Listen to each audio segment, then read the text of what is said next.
Legend of Zelda on the NES became a strong success for Nintendo, and gamers knew that they would want more. Shigeru Miyamoto was glad to return making a new entry for this iconic series, but he came back as a producer this time around to put in more involvement for the development process. Takashi Tezuka, a close friend and co-director of the first Zelda game, came back and was in charge of writing the story for the next entry. Thus, we were given the first and only sequel to the first Zelda game, and what we got was Zelda 2, The Adventure of Link. Taking place sometime after the first game, a much older Link puts himself back into going on another quest to save Hyrule when he learns that the original Zelda from long past was placed into a long sleep, based on a very dark backstory where her brother tried to convince her to inform him of the secrets that she and their father were sharing that will guarantee the land's safety. Unable to get her to break, Zelda's brother asked the aid of a wizard to put her in an eternal sleep, but it also led to the wizard's own demise for doing such a thing. The land of Hyrule is now in risk when minions of Ganon are trying to resurrect him by hunting down Link because he has possession of the Triforce of Power and Wisdom, while they have the Triforce of Courage on their hands. They plan to use the Triforce as a whole to revive their master. Link has no choice as he must step up against evil once more. Zelda 2 was the only direct sequel to take place many years after the first game, while most others went for a totally different route. In this game, you take control of Link, and you go through towns, caves, forests, and dungeons to unlock seals that will give him access to the Great Palace where the Triforce of Courage and Link's newest foe known as Dark Link, his doppelganger, await him. In what seems to be the complete opposite, Zelda 2's action-based gameplay went for a side-scrolling approach rather than the traditional overworld exploration that we love from the first game. It had some of those features implemented, but what was different was the marking of random battles and the gaining of experience points. The game acted more like an action RPG, where you had to grind Link to become more powerful and to defeat foes with very few problems. The one thing that this game was most notable for was the immense difficulty. This game is the epitome of what hardcore gamers look for in a challenge. The game is challenging, yes, but it wasn't enough to insatiate the appetite of what true fans were wanting within The Legend of Zelda. Zelda 2: The Adventure of Link was also a hit, but not as universally successful as the original game, as most dedicated fans were not fond of the game's radical departure in the franchise's evolution. Most of them would consider this game to be the black sheep of the franchise, but it isn't a bad game to the generic gamer at all.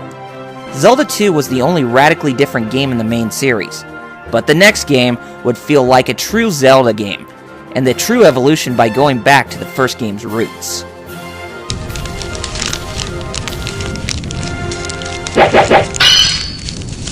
Hi, Billy Mays here with the Sealed Grounds. Everything looks so sacred around here. Certainly does. Thanks, Billy Mays. You're a great guy in heaven. Or you're a great guy who went to heaven. But anyway, hey everybody, it's Double RPG here, and welcome back to another episode of Double RPG Let's Play with The Legend of Zelda Skyward Sword on the Nintendo Wii. In today's episode, we're going to go down below this area down here, and we're going to check out that pedestal down there that's covered in darkness. And then we're going to make our way back up here, so that way we can actually check out the area that's inside of or that's just beyond the entrance here of the Sealed Temple. But anyway, let's go ahead and get on with this episode that's already in progress, and we're gonna fall down to our death! But no, if we hit the sailcloth, then we should be able to lower our descent, even if we jump down from high places like this. Something new for the Legend of Zelda series, and something that's good for the Legend of Zelda series, so that way they can make things go on a little bit faster, or to make the action go on a little bit quicker, but for the most part, it's still, it's pretty fast. Young one, child of destiny descended from the sky.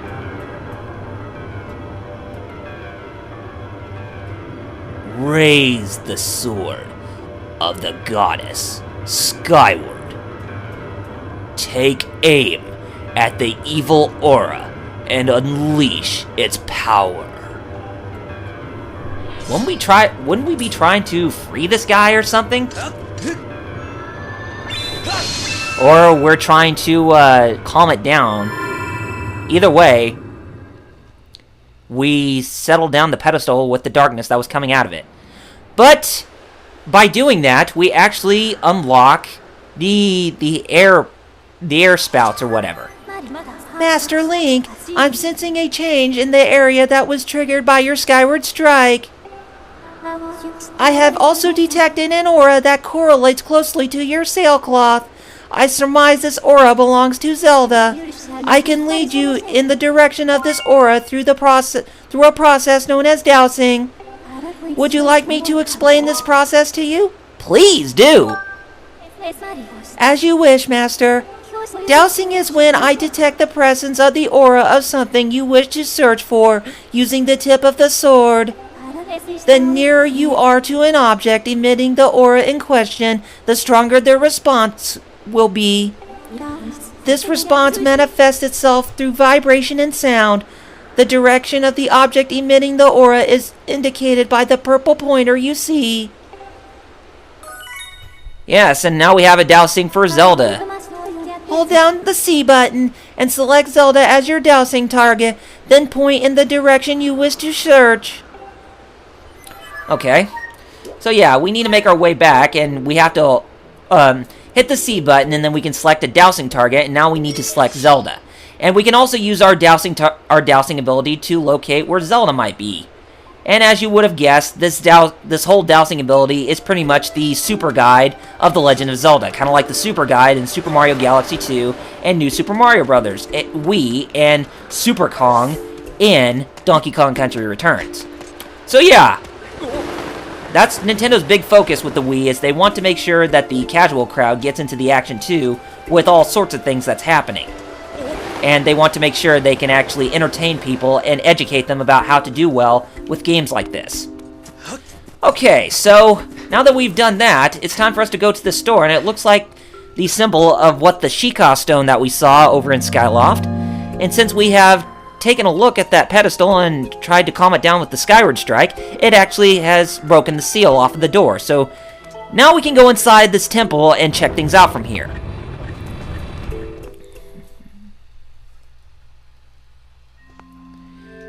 And yes, we're here at the sealed temple finally, and it looks very sacred. Yep, this is what it's called. And as you would have guessed, there is a Loftwing statue right here that we can actually take a look at. And we can save our progress, save and quit, or we can just cancel altogether. But it's a good idea to save right now, and I don't think I've saved since the last 2 episodes, or since the last episode, right before we had to go switch into our new gear, but yeah. We now have officially gotten to a save point. Let's go ahead and put our sword away, and let's go ahead and head up here. And we should be able to talk to this person who is being bathed by light.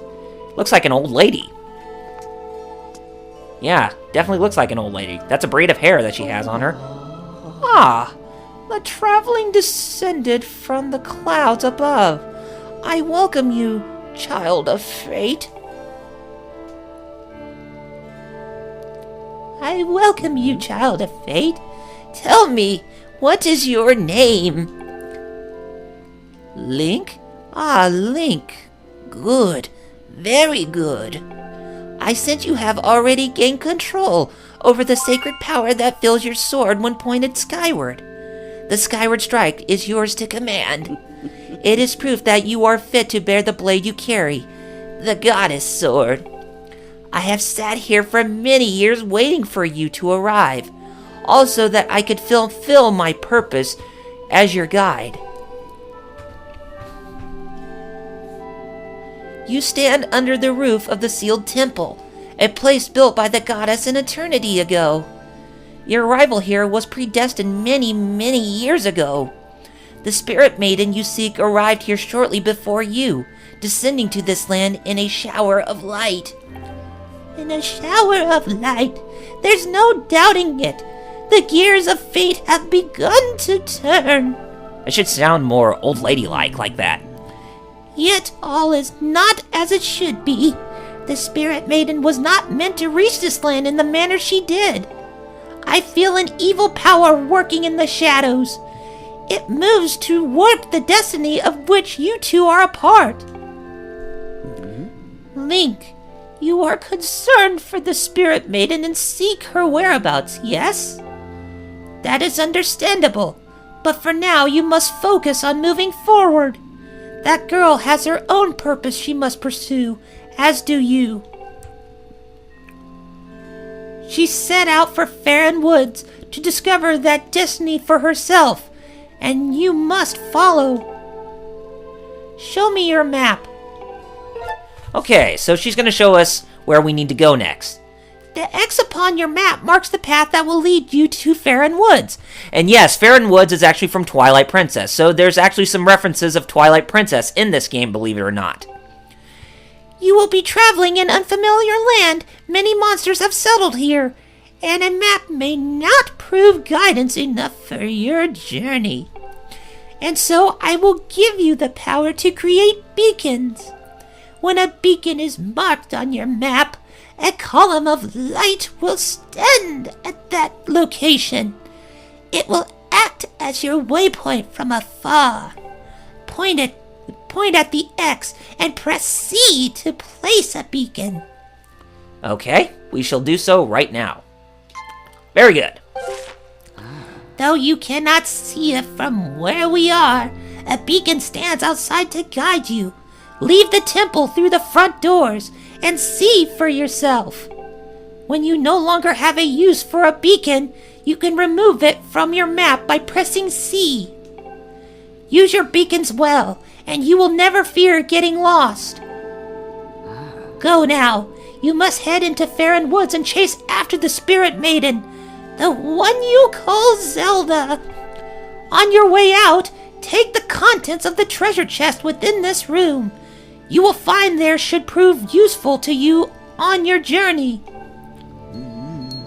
And she's using the braid on her hair to act as a key to open up the door over there for us. You are ready. Leave through the door before you and head into the woods. I wish you safe travel. Know that all the questions you have now will be answered in time. For now, Link, go bravely. Huh, and bravely we will go indeed. Oh my gosh, I don't think I can even speak that voice for quite a while. But anyway, the treasure chest she mentions is right over here. And what we get is another bottle. And it has some revitalizing potion for us. And this potion, as you would have guessed in the previous episode, it fully replenishes your shield gauge and also restores 4 hearts. So yeah, we got ourselves another bottle for us, and it had some revitalization potion in it for us. So we have 2 bottles for us on this journey, so that's very good to know. Okay, now we have to leave the sealed temple, and we're back out here to the other side of the sealed grounds, and we're going to look a little bit further in the Faron Woods. And every time when we go through a place like this, or anywhere in this game, it kind of resembles a big, huge Japanese ink painting, or just a plain ink painting, for example. I mean, just take a look at the background there. It looks like an ink painting, but when you get close to it, it looks very realistic. Okay, so we need to go over here, and by coming over here, there's someone who is trapped by a bunch of these red guys. Out of the way! Scram! So let's go up to the Boboklins right here. Yes, these enemies are called Boboklins. And they are quite a nuisance to fight against. But don't worry, for the most part, we can actually fight off against these wretched creatures.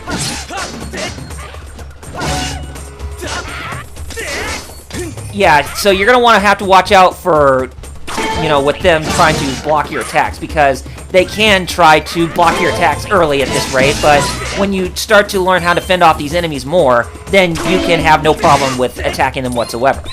And now let's finish things off with the fatal blow. And we did ourselves justice. Woo!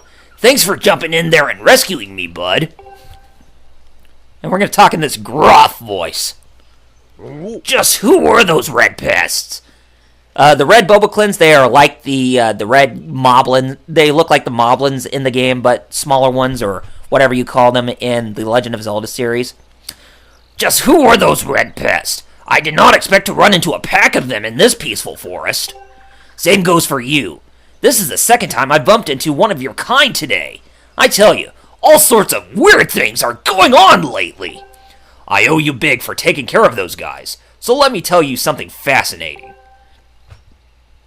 Okay, sure. What do you want to tell us is fascinating?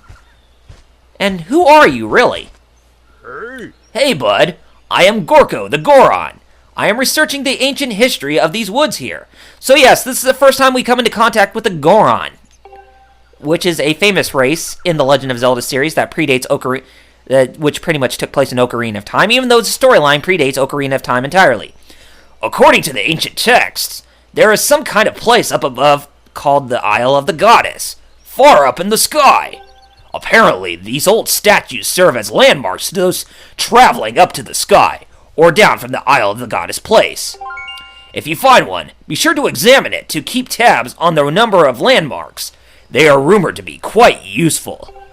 Supposedly, the statue is special, as it is said to have the ability to activate all the other statues. The whole thing sounds a little crazy, I know, but I for one believe it is to be true. Otherwise, why would all these statues be here all over the place? Or be here all over the place? It is a real head scratcher, bud. Makes you want to know more, does it not? Yeah! Ah, sounds like I have a fellow connoisseur of ancient cultures here. Alright, bud. You had better brace yourself, because I'm about to blow your mind. So get this. People actually live on the Sky Island, and they get around by flying on the backs of huge birds that are way bigger than birds down here.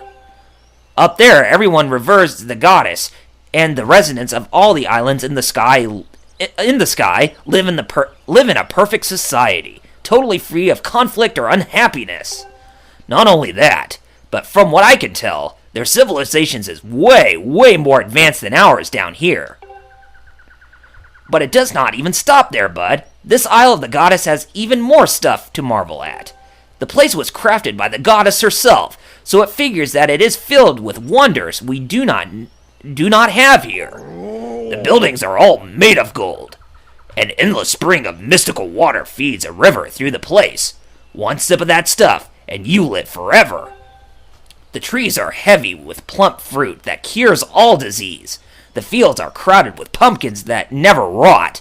Magic wildflowers bloom everywhere. And the weather?